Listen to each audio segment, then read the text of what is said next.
It is unusual for an anime to begin with the phrase "I hate you" accompanied by "I hate all of you," so when you come across Otome game for the first time, you get intrigued by these lines. Now let's see what the fuss is about.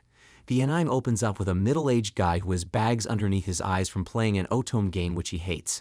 The game shows a variety of guys simping over girls in AB Academy, which infuriates our guy, who seems to be the main character of this anime as he considers it stupid. Now the question you must be asking yourself is, why is he playing the game if he hates it? Well, he played the game for his sister's silence about something he did earlier on. We were told what naughty or gory act he did, but he was ashamed about it, as she threatened to report it to their mother if he didn't win the game for her. After playing the game for days on end, he finally completes the game. Extremely hungry and tired, he decides to buy something to eat from a convenience store. As he descends the stairs of his apartment, due to his body gives out and he falls flat with his face hitting the stairs. Ouch! Due to the fall, he dies. He wakes up to see himself in a new dimension. As he gets up on his feet, a man accompanied by a woman who happens to be his father punches him on his head and scolds him for running away from home. He refers to him as Leon. While this is going on, a richly dressed, blonde, old-looking woman, Zola, comes out of the house. She calls out to his simpler-looking father on Leon's behavior and goes on to remind him that she is the reason he is a baron and can afford to live a good life.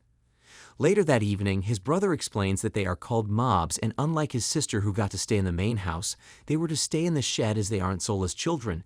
And in that world, the women are more powerful than the men, and the only way to get married to nice women is to attend the academy, since that is where the nobles are.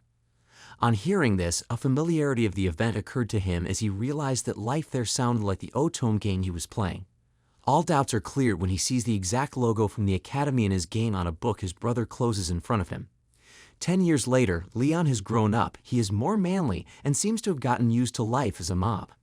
Naturally, he decides to conquer the game as he has played the game before. Talk about having a cheat code for life. As he dresses up after a hard day's labor, he's called by Zola, who had planned a wedding for him with a lady who was 50 years old and had married 7 times. All her marriages ended with her husband dying in a war. We can see where this is all leading to, him dying and her getting his survival pension. He protests that he wants to go to the academy and find his match, but Zola already has it out for him, so she quickly replies that she doesn't have money to send him there. Perhaps if he was the first or second child, she has better chances of sending him there, but he was the 3rd child, and she didn't just have money for it. His father innocently backs her up on that. Just as all hope seems to be lost and our dear Leon's fate of being married to a 50-year-old gold digger is sealed, he remembers that he bought a ship when he was still playing the game. So he tells her he'll get the money for his tuition if that's all that is needed for him to go to the academy. He then calls his dad aside and lends his boat-looking ship to go on his quest. He sets out on his journey, and after flying for some time, he makes it to the spot where, according to his gaming experience, would see a transporter. The green spot on the water confirms his location, but just above the spot, there is a whirlwind in the sky, but he is not concerned with that, so he descends onto the water so he can be teleported to where he can find what he was looking for. As he touches the water, the whirlwind picks his boat. Swirling in the wind, the boat is gradually destroyed until all that is left is him moving around in the wind, and he is sucked up into the wind. Some of you might recognize this kind of event from The Wizard of Oz. He wakes up on a tree branch hanging upside down, and he sees he is in a different place. He soon recognizes it as his destination after looking around. He enters a building there, which we would later know to be called a dungeon, as that is where the ship was meant to be. As he walks in, he encounters a sentry robot, and with a tinge of excitement, he pulls out his gun, loads in an electric bullet, and shoots the robot. As expected, the bullet was enough to take it out. He then continues and sees a couple of scientist skeletons. Who knew game peeps die? He says a prayer and takes one of them's access cards as he needs it to access the ship. Unlike the dungeon, the game never showed inside the ship, so he has no clue what lies ahead. As he advances deeper into the ship, he reaches a point where he encounters a much bigger sentry robot. Thinking it is business as usual, he pops in his electric bullet in his one-shot gun and fires at the bot, but to his surprise this time, the bullet does not affect this robot. He is surprised at first but doesn't mind as he has something bigger, his electric grenade. Boof! He throws it at the robot. That should do it, but it doesn't. The robot is unscathed. What rain on his parade! The robot keeps on advancing towards him, and because of his hit with the grenade, the robot goes on to set a magic barrier to block any magic attacks like electric bullets or electric grenades. Leon decides to test the barrier by shooting his gun once more, but the barrier just absorbs his bullet. It was becoming hopeless. Seeing this, Leon then decides to throw a regular grenade instead of the electric one in the hopes it would work, but sadly, it doesn't, and to worsen things the robot catches him and starts squeezing him till the point he begins spitting blood. After scanning him, the robot discovers he is a new human and says that killing him would make it leave the ship and kill other new humans. Leon is weak, but has one last trump card left, a sword, not Excalibur or any special swords, just a small sword. He goes on to pull it out, and we're all thinking, including the robot, what's this guy planning to do with this? The robot asked him though, As the robot mockingly looks at Leon, Leon sees the robot's defenses are down. Seizing the opportunity, he presses a button, and the blade part of the sword ejects and pierces the frontal glass of the robot's face and 4 volts of electricity, defeating it. Not what you were expecting, right? After his triumph, Leon staggers while bleeding to the main control board and registers himself as the new owner of the ship, even though the ship's AI wasn't approving of it. He also goes on to name the AI Luxian as a mark of ownership. Unable to maintain his balance, he falls backwards, and it was like him dying all again. He desperately wishes that if he's going to die, he should be sent to a different dimension this time. As he falls unconscious, Luxian prepares for his transport to the sickbay. 3 months had passed, yet no word from Leon. Zola was already laughing at his father, Bacchus, for sending him away when they heard an aircraft descending on their property. It was Leon, and he came with a lot of gold. What a time to prove Zola wrong. While his parents are happy to see Leon return safely, Leon is busy smiling mockingly at Zola. He declined Zola's marriage proposal and went to the academy as he planned. There he started seeing the familiar faces from his game. Episode 2 begins with Leon happily reminiscing on the frustrated look on Zola's face after he cleared the dungeon. While he's watering the plants in his new floating island, now he is a baron. As he ponders on what to do with the island aside from bringing in a wife later on, Luxian suggests to him to use the island as a hot spring resort to bring customers. Not a bad idea, Leon thought. At about this same time at the academy, Leon's dad tells his elder brother that Leon is already a baron and he has his island. The pain. To make matters worse for him, he also tells his brother that the only way he can become a baron despite not having that much riches is to get a baronet of Zola's status. Oh boy. Leon goes to school and sees the pretty boys gang, you know, the Sims from the game, and they still annoy him 10 years later. The group consists of the prince, Julius, the green-haired noble, Julk, the red-haired noble, Greg, the purple-haired noble, Brad, and the charming but nerd-looking blue-haired noble, Chris. He sees the antagonist, Angelica from the game, who is the protagonist's rival. In all, he decides to leave all the drama to the royals and live his mob way. Well, that aim is short-lived as he stumbles into a scene between the prince and the protagonist that happened in the game, but what is strange this time is that the girl who is supposed to be the protagonist is different. This unknown character is Marie, as we later find out in the anime. He goes on to his dorm to ponder on the incident when Luxian then comes to him after surveying the city and seeing although its technology is far more advanced than the cities it needs to upgrade its magic interface. Seeing Leon with a book comments on his reading, considering it as shocking even though Leon seemed to have no motivation. Leon replies that he is using it for research as he is planning on attending a tea party. Tea parties are like a form of dating between boys and girls in the academy, and our dear Leon, as well as his 2 friends Raymond and Daniel, were unfortunate in this aspect. While they share their plight of not being able to get any girls, the prince is being swarmed by girls who want to attend his tea party, the pain. You can hear the tinge of jealousy in the tone of Leon and his friends as the girls who acted coldly around them were losing their heads for the prince. In the midst of that, Angelica steps in to inquire about his tea party and whether she could attend as they were fiancés. The prince isn't too welcoming of her request, but suddenly changes his mood when he sees the timid-looking Marie, who he sent for, and goes further to invite her to his party. Damn.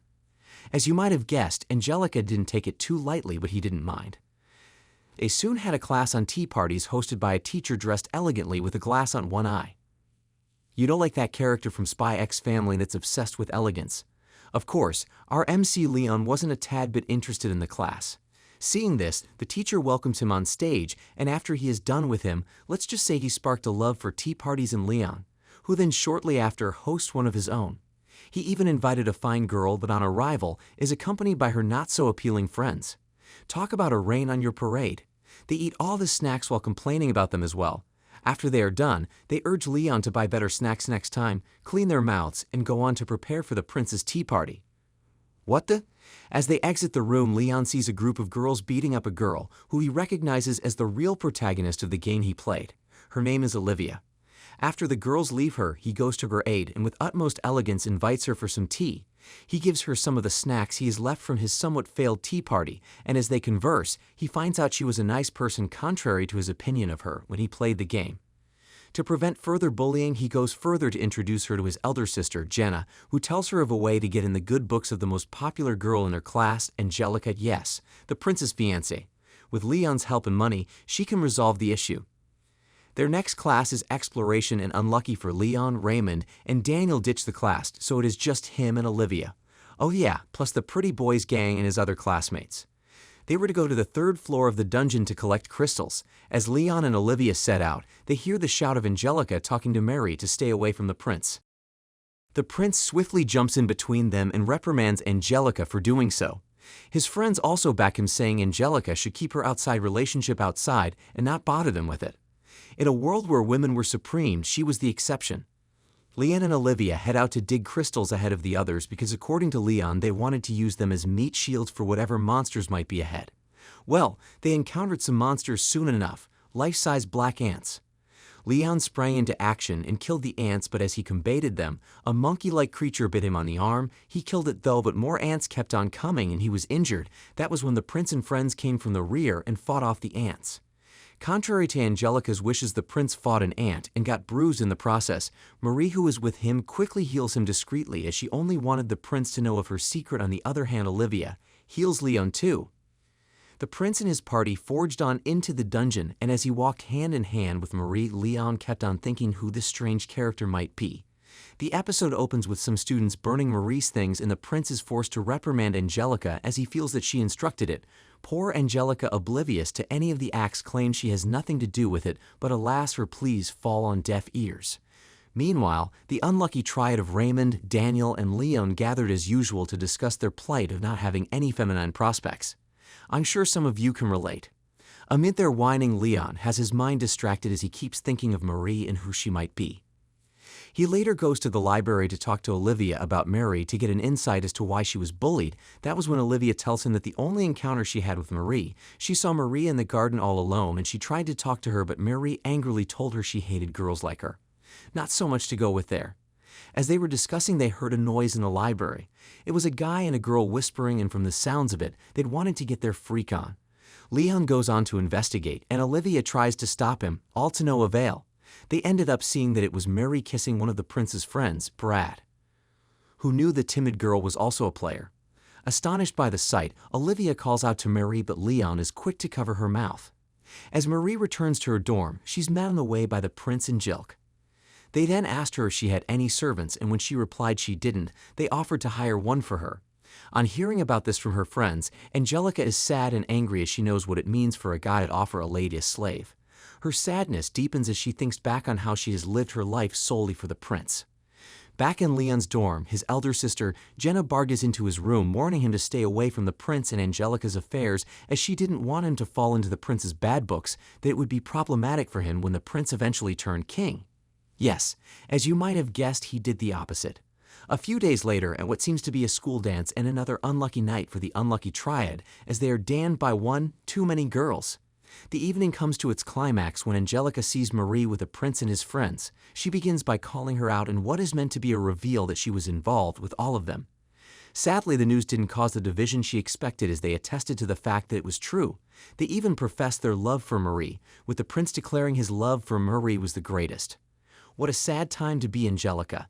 In obvious pain caused by the prince's words, Angelica asks if it is going to affect their relationship outside the academy, and the prince replies, "Marie is the only one for me."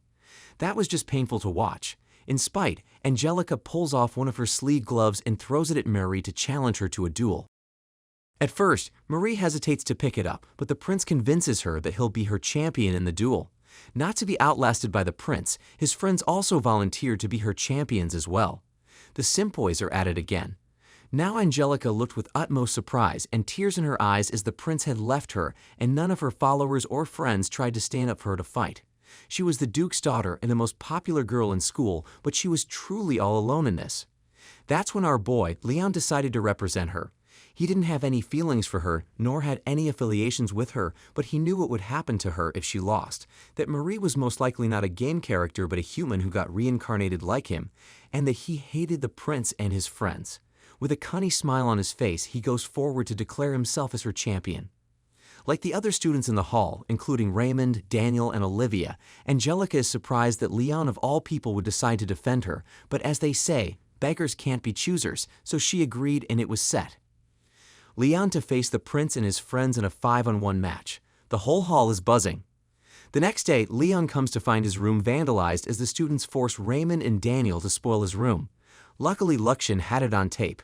They also wagered bets as to who would win the match, and for sure, the prince had the higher margin, about 98% to 2%.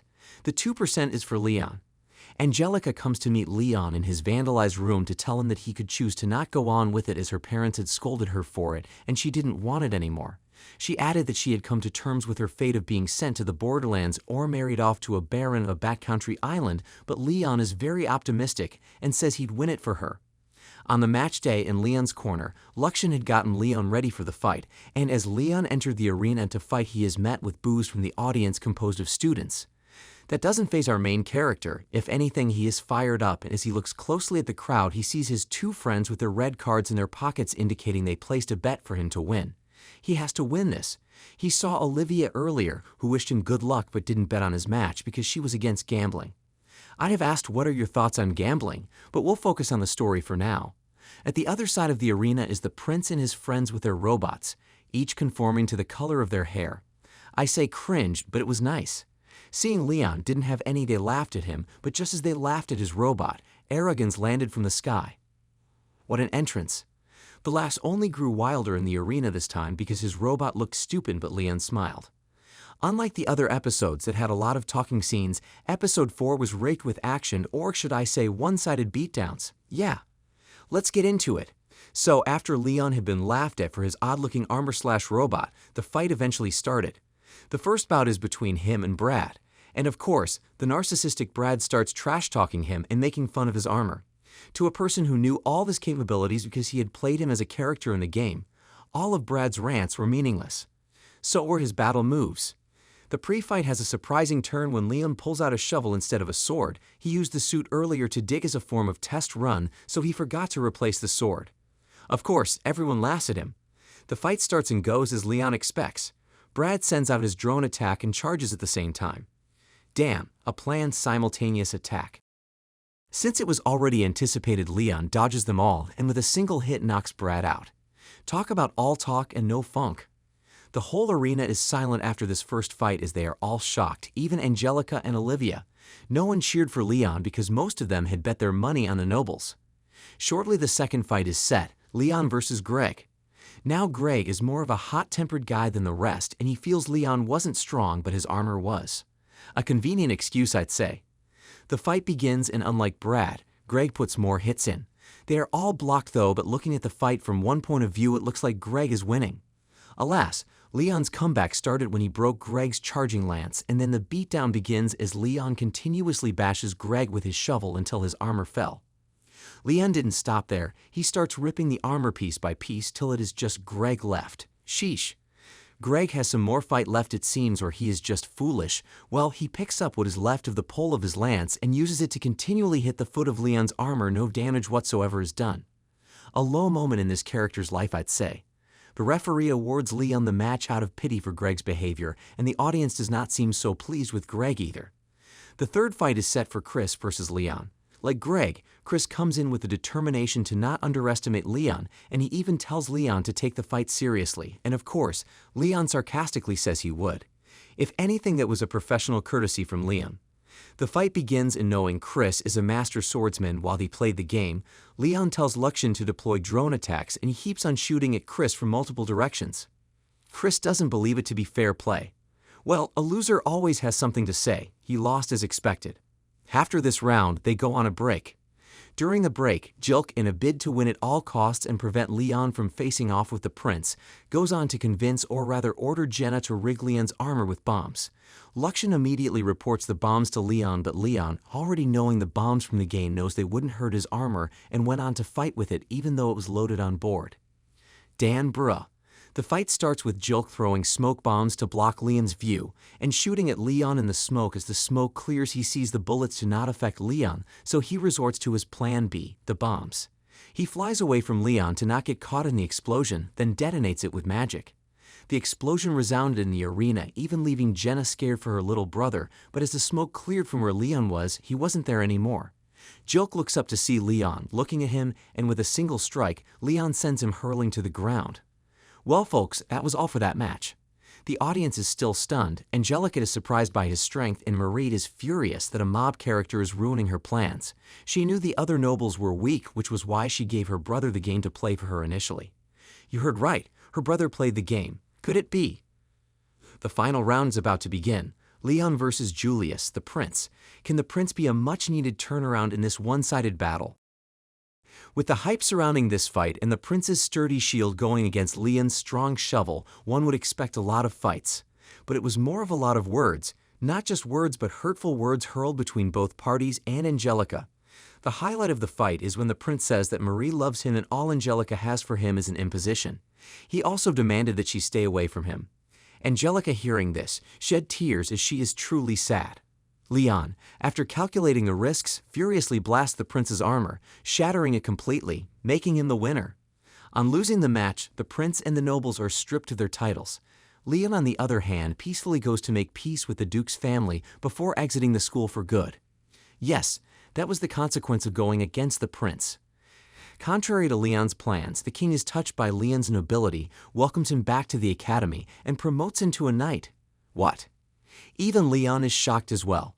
The prince and his crew, on the other hand, venture out to seek out dungeons so they too could level up and eventually have their revenge against Leon.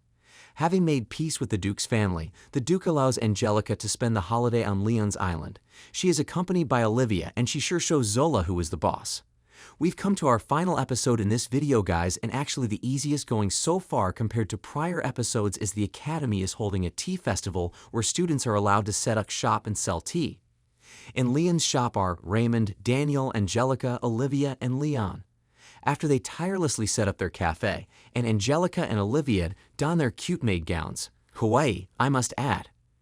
The turnout is low as the students hadn't forgiven Leon for their bets. He made them lose and disgrace their dear prince.